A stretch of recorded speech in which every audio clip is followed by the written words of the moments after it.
नमस्कार मंडळी. तर तुम्हाला का नाही मी एक आनंदाची गोष्ट सांगणार आहे.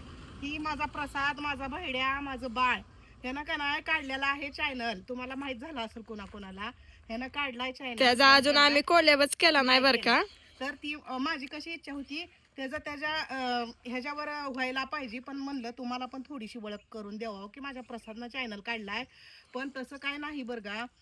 म्हणजे आमच्या ह्यानं तुम्ही त्याचं हे करा, पण त्याचा स्वभाव, त्यानं कसं काम करतंय कसं नाही तुम्ही भैयाचा आणि माझं जेवढं व्हिडिओ आपल्या चॅनलवर असतील त्याच्यात तर सगळ्या पब्लिकने जास्त करून भैयाला सपोर्ट केलाय, दिलाय म्हणून साठी आम्ही त्याला ही चॅनल काढायला लावलाय. तर आम्ही काय म्हणलं माहिती आहे का, दिदू बाळ बी म्हणलं, मी पण म्हणलं भैड्या तू एक काढ, तुम्ही रानात कामं करताय, रानातली माहिती, साहेब पण 24 तास ह्याच्या बरोबर असते, आजी आजोबा पण तुम्हाला बघायला मिळतील, माझे सासू सासरे तुम्ही म्हणताव का नाही नसते व्हिडिओ मध्ये.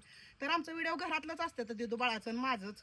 तर ती जास्त करून रानातच असते. आणि मी जे चॅनल चालू केलाय त्यात डाळिंबी विषयी माहिती किंवा आमच्या शेतात काय काय काय आहे काय आहे. किंवा बाबाची माझी रोजची कामं रुटीन आणि तुम्हाला प्रसादचा स्वभाव खूप आवडतोय ते तर मला कमेंट वरून कळलंय. आणि माझं दिवसातलं ब्लॉग, डेली ब्लॉग ती पण टाकणार आहे. आणि रानात काय चाललोय बाबा आणि मी काय करतोय दिवसभर ती सगळं टाकणार आहे सकाळपासून channel काय वर. काय करतो काय काय नाही आमचा प्रसाद का नाही की सगळं, म्हणजे जरा सुद्धा त्यानं इकडं तिकडं कुठं जाणं नाही येणं नाही, फक्त रान आणि घर असं त्याचे हाय बघा रुटीन. तर ती तुम्हाला सगळी बघायला मिळेल आणि खास करून आजी आजोबा बी त्यात बघायला मिळणार आहेत. तर माझ्यासाठी तुम्ही त्याला ही करू नका असं मला म्हणायचं आहे.